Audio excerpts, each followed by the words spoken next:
Friday, everybody. We're coming up tonight on Now. The names and faces of women arrested for prostitution posted on social media. We bend over backwards, but we still have to recognize, and the community has to recognize, that this is still an illegal activity that's negatively impacting the community. Are Lewiston police punishing criminals or shaming victims of the sex trade? And photos shared thousands of times online claiming ladybug lookalikes could be deadly for dogs. We verified. Once you get your first taste of flight, like there's no going back. Women empowered to take flight and take on the world. This is NEWSCENTER Now.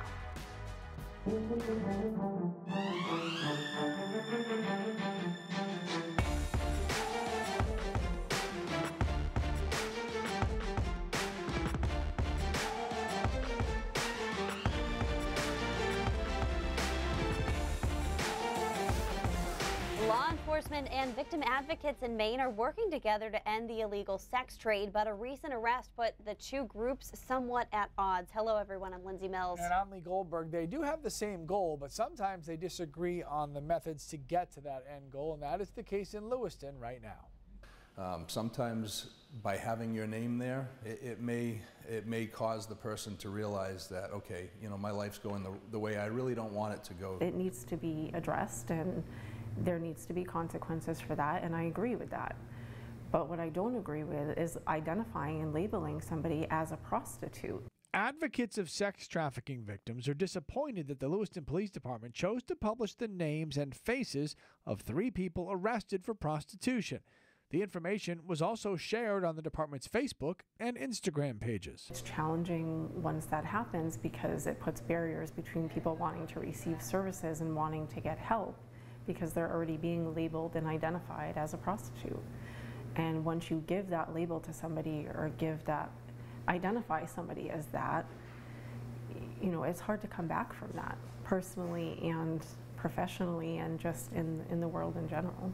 Lieutenant St. Pierre says he is sensitive to the fact that some of the people who engage in prostitution are not doing it of their own free will. We try to make sure we determine that they're not actually being trafficked or exploited sexually, that they're having somebody control them to do what they're doing.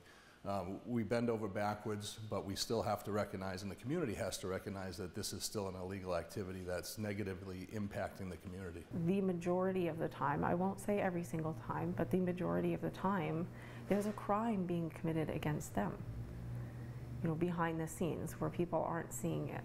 So they're being arrested for this crime of prostitution when the majority of the time they're being forced to be there. They don't have a choice.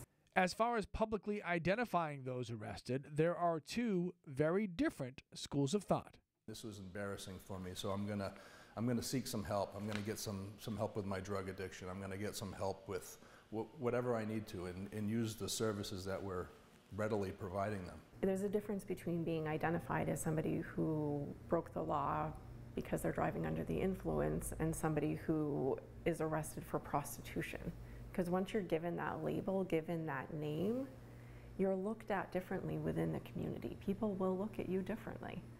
And I think that that puts a barrier on these women receiving services and being receptive to that.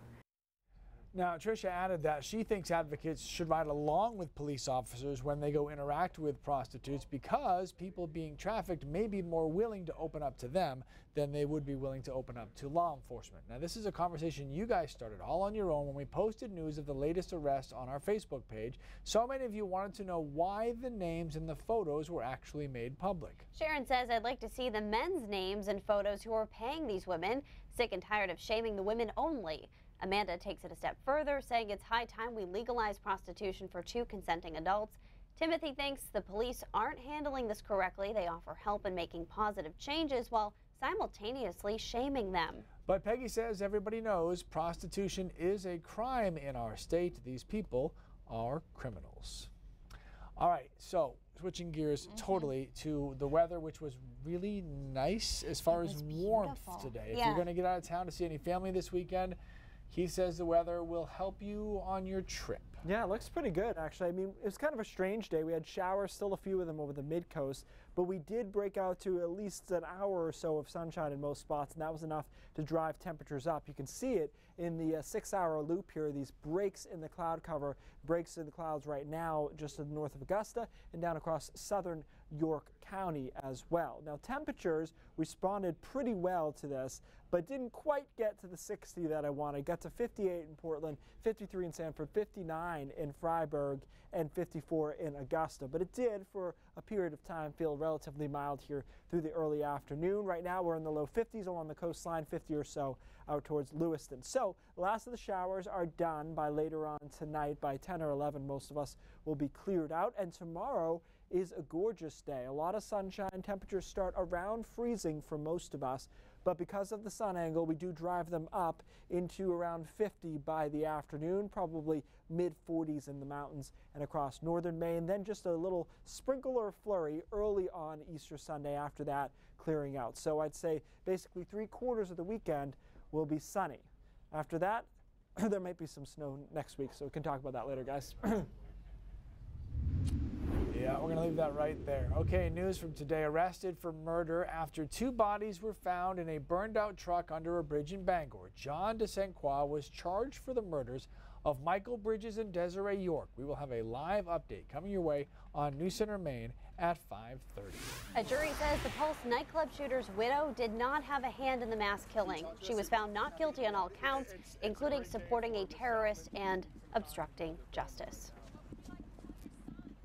The opioid epidemic is truly the crisis next door, but too often we forget that. Stigma, silence, and a lack of information prevent us from confronting this crisis as we should. We launched this website to bring together the stories behind the opioid epidemic. These are stories of despair and shock, but also of community, recovery, and hope. President Trump and his administration hope to break down the stigma and shame surrounding the opioid crisis by asking Americans to share their own stories on a new website, crisisnextdoor.gov. Already, people from Florida to California, even New Hampshire, have posted videos of themselves talking about their fight against substance abuse disorder. Recovery advocates say it's encouraging to hear the president speak about the epidemic in a humanizing way. Breaking down stigma is really important because stigma leads to discrimination and it leads to fear. So people are less likely to reach out and try to get help if they feel like they're going to be judged or they're not going to be able to get the help because of judgments that people might hold about them. Opioids killed more people last year than either car accidents or gun violence, according to the White House. She hopes that funding will soon follow for treatment and recovery programs. All right, we'll take a quick time out. When we come back, harmless ladybugs or painful pests for your pet? Now, in your intestines or your stomach, you could get a little ulceration. You wanted to know if the rumors are true.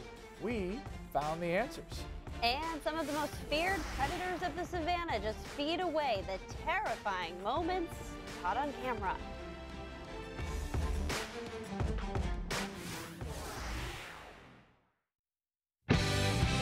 Coming up tonight on 207, the last time we spoke with Glenn Cummings, he had just become the president of the University of Southern Maine and had a lot ahead of him.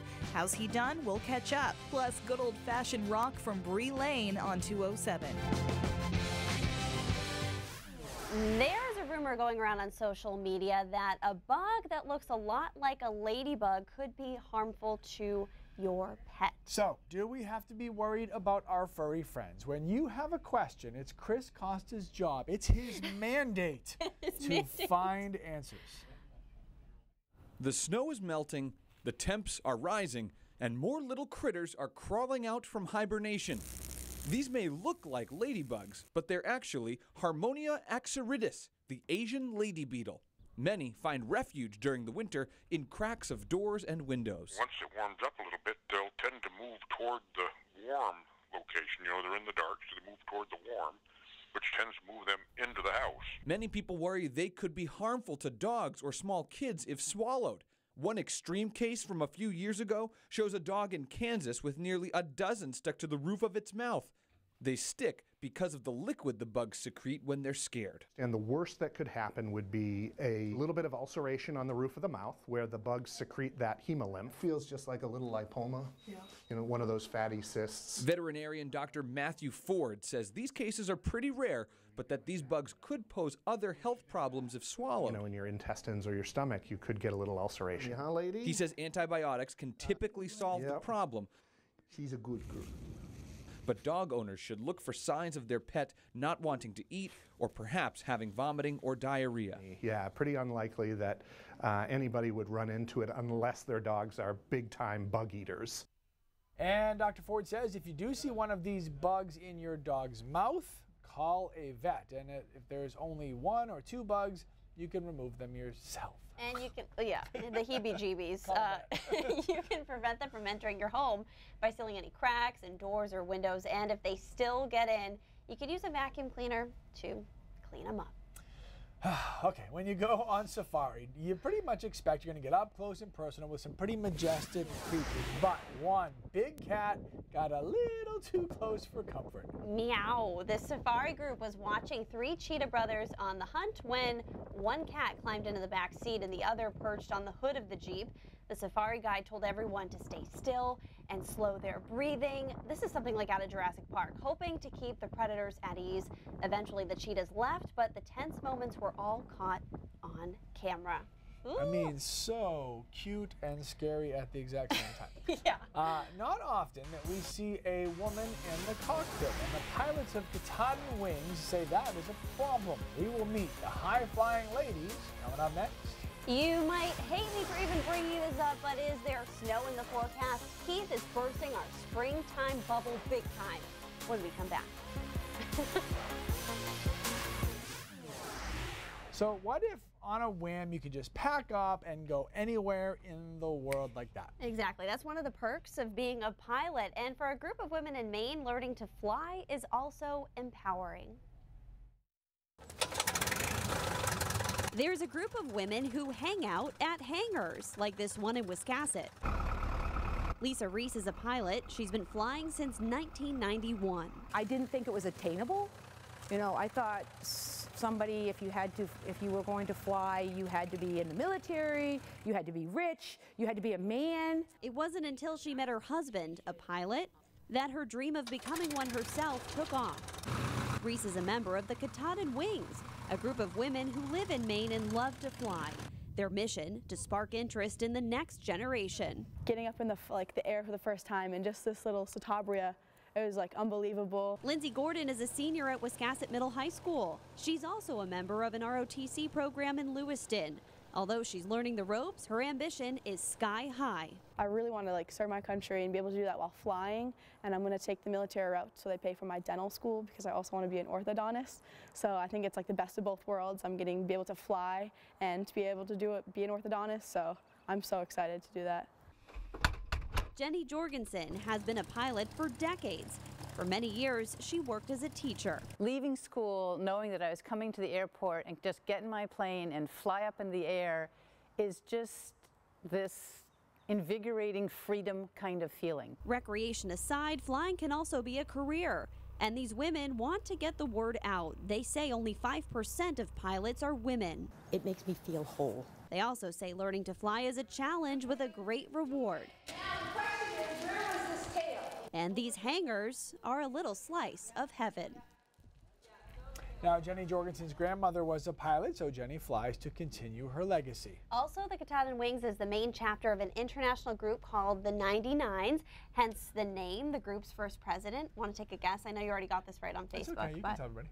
Okay, Amelia Earhart. I thought that was pretty special. Cool. So here's what I propose. I propose we get those lovely women to take Keith and fly him any place away from here because he's going to say a word that we don't like in a second, and it's making me mad. I don't mind small airplanes, although I've never done the fighter pilot thing. You know how some people do that on TV? I don't know how that would turn out. You'd be cool as the Red Baron, though, with like a scarf and like yes, the leather I would have the hat, style down. goggles. I might get sick, but I'll have the style down for sure. You could take some Dramamine, you'd be fine. Are they still doing open cockpit? Or is that not a thing anymore? Sorry, guys, I just got 8 texts in a row. Right? Let's see what's going on over here. He's going the wrong way. Let's go. Well, you know, when your wife's 40 weeks and change pregnant and you get a bunch of texts, you take a look at them. Are you going to say it live on the air if you're expecting? No, let's see. Is it cartwheel time? Can we start a baby countdown? Oh, it's Guttner. And your phone's not on mute. Thanks, Todd. All right, anyways, we got some rain out there. He clearly knows your schedule. Yeah, I know. A little busy. We had some rain showers still left over. Had a few breaks in the action today that did allow us to warm up quite a bit. We didn't quite get to 60. I was hoping that we would. Got to 58 in Portland, 59 in Freiburg, 55 in Lewiston, and 54 in Augusta. So we warmed up, considering the lack of sunshine we saw. That's pretty good. Easily into the 60s down across Massachusetts. Last of the showers, just a few more hours left of that, and then we'll clear out by 10 or 11 o'clock tonight. After that, we're in good shape, and tomorrow is a beautiful day, starting around freezing, so chilly, but with all the sunshine, we end up around 50 by the afternoon along the coastline, upper 40s inland, and probably mid-40s in the mountains. A really bright day, though. On Easter Sunday, a couple of snow showers or rain showers early in the day. Most of us stay dry, and then we turn sunny through the afternoon and windy. Temperatures again around 50 degrees. But it will be notably windy through Sunday afternoon. Here's a look at the computer model forecast for it. 30 to 35 mile per hour wind gusts, particularly over northern Maine, right around 25 miles an hour over southern Maine. So it's something you will notice Sunday afternoon. Now on Monday, a storm will miss just to our south, bringing us maybe some clouds, but then we have to watch a storm Tuesday night and into Wednesday. This has trended a little bit warmer, so less snow for coastal locations, but it still looks like it'll be snowing here Wednesday in the mountains and across northern Maine before that system moves out. Then perhaps another little system comes in here on Friday, but wait, there's more. There could be another one behind it, all mixing with and changing to snow at times. Now, this looks more like a mountain situation than it does for the coastline, but I wouldn't be surprised to see some flakes mixed in there, even along the immediate coastline on Tuesday night. But it will be probably a good thing for the mountains if it works out. Could be in excess of 6 inches of snow there. Clearing, windy Thursday, Friday. But again, guys, I don't think we're done. There's still more chances of at least mixed precipitation next weekend.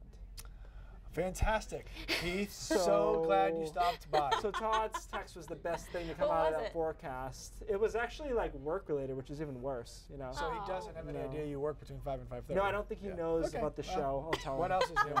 Gunner's in his old world. So there you go. Keith, thank you very much, sir. 6-year-old Scott Foster, Western Michigan graduate in the high slot. That is not an NHL player between the pipes. That is accountant Scott Foster. He was called up as an emergency goaltender for the Blackhawks last night after both of Chicago's goalies got injured. Besides rec leagues, he has not played competitive hockey since he graduated college more than 10 years ago. But he stopped all 7 shots on goal in the third period. The Blackhawks beat the Winnipeg Jets, and Foster says it was a ton of fun. That is awesome. If I was the starting goalie, I would be very worried about my starting spot. I feel like he's okay. You think? I think Scott Foster is one and done. Yeah. Okay. What a record. Okay, living to be over 100 is an achievement by itself, but how about living to be 105? Not only that, but still driving and volunteering at the local hospital. Yeah, it's possible. Sean Giggy reports. I remember World War I. If I told you the man behind the wheel first learned to drive in a Model T, would you get in the car? I did. Well, but back to that in a moment. Why am I here? Because what's most amazing about Clarence Griffith is that every week he still drives to Baylor University Medical Center to volunteer at the unbelievable age of 105. I've been trying to get them to let me retire, and they won't do it. He's a rock star for volunteers. And he could drive, and yes, he has his license. It is amazing. Why are they amazed that I can still drive? They just think, well, he's 105, he's going around, and he's just a freak. Clearly, Clarence doesn't like people questioning his driving, especially me. You rode with me this morning. I know you took some medicine, Norvine, before you did, but did I scare you? To be fair, Clarence has driven all over the world. He served in World War II and Korea. That was hell. Then worked most of his life running an electric company. I was busy as a cat on a tin roof. Today, though, he helps people just like him. Have a good day. For the past 10 years, he has been a steady ray of light. To the elevators, right Even today, his birthday. Happy birthday to you. To say thank you, the hospital celebrated. This is all a surprise. Clarence says, as much as they've needed him, he needed them, too. You know a lot of people here, they all love you. I know it, I love them, but and when you're with people, you're not lonely. I'm not. Advice from a new old friend. There you go. That was Sean Giggy with that story. Well done. Wonderful message there. Okay, let's take a look now at what's coming up in our next half hour. After months of construction, there's a new bridge between Maine and Portsmouth after extended delays. Will this make your commute easier? And should we boost the car industry in America or be more worried about the long-term effects of emissions? That is something the White House and environmental activists will have to hammer out. Those stories and more straight ahead at 5:30. Brain drops when we come back.